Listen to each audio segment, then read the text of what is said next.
সবাইকে রাধিকাস ডেইলি লাইফে সুস্বাগতম। আজ 2 জুন। রাধিকা দিনাজপুরের স্কুলে আজ প্রথম ক্লাস করবে, এই নিয়ে সাজিয়েছি আজকের ব্লগটা, তো দেখতে থাকো।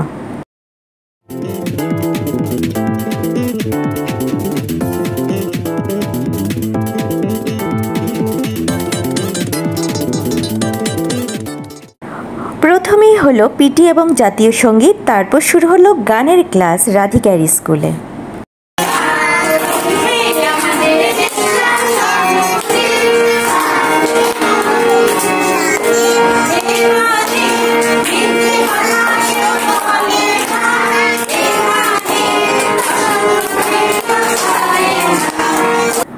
আমি ঠিক জানি না রাধিকা কেন ভয় পাচ্ছিল এবং হালকা কান্না করছিল এবং আমার হাতে ধরে রাখছিল, আমাকে না যেতে দিচ্ছিল না। সো আমি এখানে দাঁড়িয়েছিলাম, যদিও আগের স্কুলে মানে শহীদ আনোয়ারে রাধিকা এরকম করেনি। আমি বুঝতে পারছিলাম না ঠিক কেন এরকমটা আনকমফোর্টেবল ফিল করছে। সো আমি দাঁড়িয়ে রইলাম ওর কাছেই, গান টান এগুলো আমি শুনতে লাগলাম আর ওকে ইজি করার চেষ্টা করলাম। কিন্তু না, রাধিকা ঠিক ইজি হতে চাচ্ছিল না, তো কিছু করার নেই। আমি দাঁড়িয়েই ছিলাম আর এদিকে বাচ্চারা খুব মজা করছিল। গানের ক্লাসটা কিন্তু খুব এনজয়েবল ছিল। তাই আমি ভাবলাম রাধিকা একটু ইজি হলে ওকে ক্লাসে বসিয়ে দিয়ে তারপর আমি বাসায় চলে আসবো।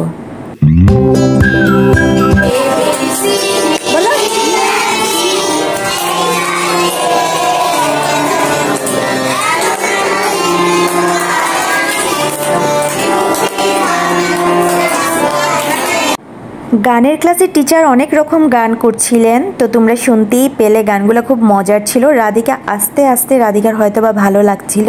এই যে দেখো রাধিকাও ঠোঁট মিলাচ্ছে, তো আমি একটু স্বস্তির নিঃশ্বাস ফেললাম। তো রাধিকার পাশে যে বেবিটা বসে প্লে গ্রুপের, ওর নাম শ্রুতি। রাধিকা কিন্তু নার্সারিতে ভর্তি হয়েছে, যেহেতু শহীদ আনোয়ারে প্লে ছিল না, ও ডাইরেক্ট নার্সারিতে এন্ট্রি নিয়েছিল।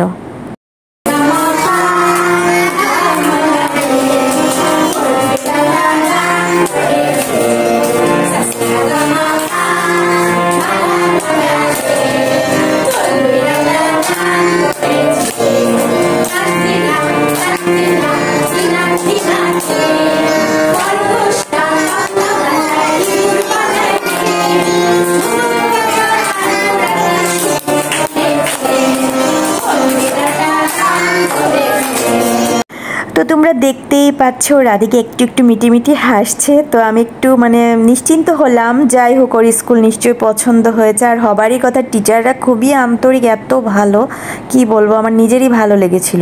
স্কুলটা হয়তো বা আগের স্কুলের চেয়ে ছোটো হতে পারে, কিন্তু টিচাররা সেই পরিমাণ আন্তরিক এবং ভালো। এরকম টিচার পাওয়া ভাগ্যের ব্যাপার, এবং বন্ধুরাও ভালো ছিল, খুব কোঅপারেটিভ ছিল। সো আমি নিশ্চিন্ত হয়ে গেলাম যে রাধিকার ভালো লাগবে। দেখো, এটা প্লে গ্রুপের ক্লাসরুম, এখানে বিভিন্ন রকম সুন্দর ছবি আঁকা আছে। ওদের ড্রয়িং টিচার সোনিয়া মিস এগুলো করেছেন, আর ওদের নার্সারি ক্লাসটা ঠিক পাশেই আছে। এই স্কুলে অ্যাসেম্বলির পর এইভাবে একটু মিউজিক ক্লাস হয় 10-15 মিনিট, যেটা স্টুডেন্টদের অনেক রিক্রিয়েশন দেয় এবং অনেক ভালো লাগে।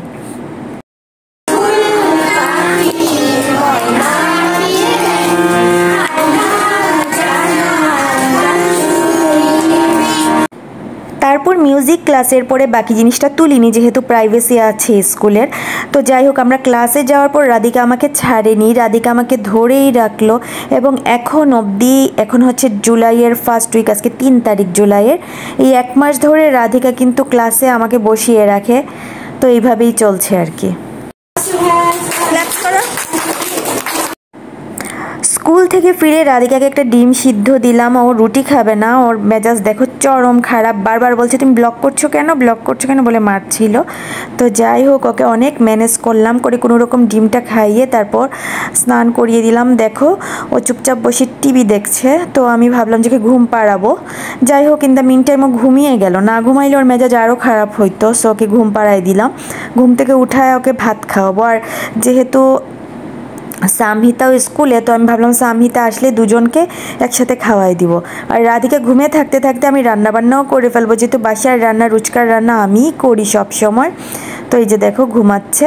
তো ঘুম থেকে উঠলে ওকে উঠায় খাওয়াবো, তারপর হচ্ছে তোমার সামহিতা আসলে সামহিতাকেও ভাত দিব।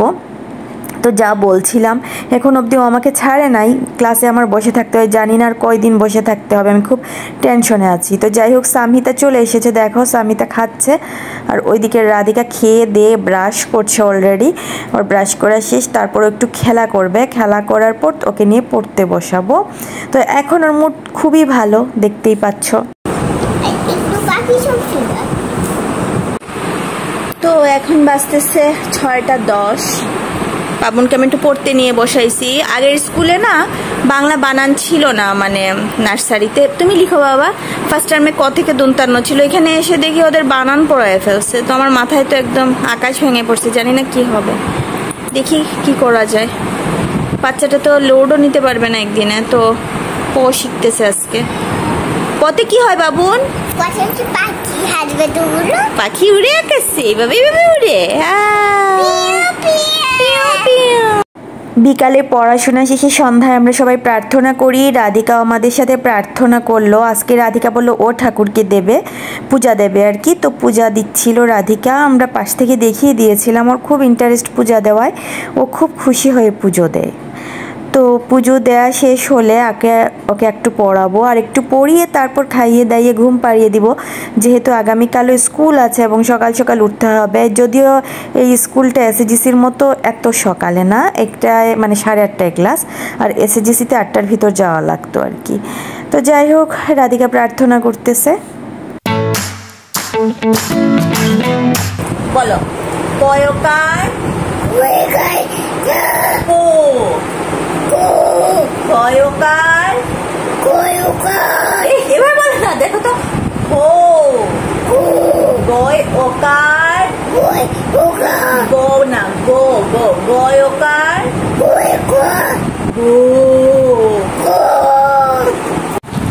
সব খাওয়া শেষ, হাড্ডি গুড্ডি হয়ে গেল একটা। হ্যাঁ, এখন মনে হয়েছে যে তুলি নাই, তাই না? এই দেখো সবাই 11টা বাজে না, খাচ্ছি। আর বাবুন খাচ্ছে এই যে সবজি, ডিম ভাজি আর ডাল দিয়ে। হ্যাঁ, এখানে লাইটের তো খাবারে এসে পড়ে যায়, এত বিরক্ত লাগে, এত বিরক্ত লাগে। খাবারের মধ্যে খাচ্ছি পড়ে যায়। হ্যাঁ সেই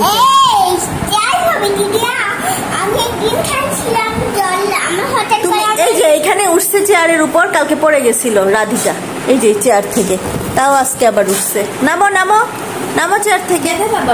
এই যে রাধিকা এগুলো দিয়ে খাচ্ছে, ওকে চিকেন দেই না, ওর একটু কনস্টিপেশনের সমস্যা আছে। আর মার হাতে স্পেশাল বেগুন ভর্তা। বেগুন ভর্তা না, মানে বেগুন বাহার এটাকে বলে। এরকম বেগুন বাহার কেউ রাখতে পারে না পৃথিবী, কেউ যদি রাখতে পারে কেউ পারবে না, কেউ পারবে না। বন্ধুরা শুনো, লাইটের মধ্যে অনেক পোকা, একদিন আমার জ্বরে এসে পড়ছিল, জলে পড়ে গেছে। হ্যাঁ, বড় একটা পোকা কালকেই পড়ছিল ওর জলে। হ্যাঁ, ভালোই বড়, এত বড়, পিলপিল এবার পা নাড়ছিল, খুব ঘৃণা লাগছিল। ঠিক আছে, খেয়ে নাও তাড়াতাড়ি। আর পূজাও ভাত খাবে, আমি রাতে একটু আম খেয়ে ঘুমায় থাকবো, কাঁচা পাকা। খাবি আমার সাথে? ওকে, ঠিক আছে।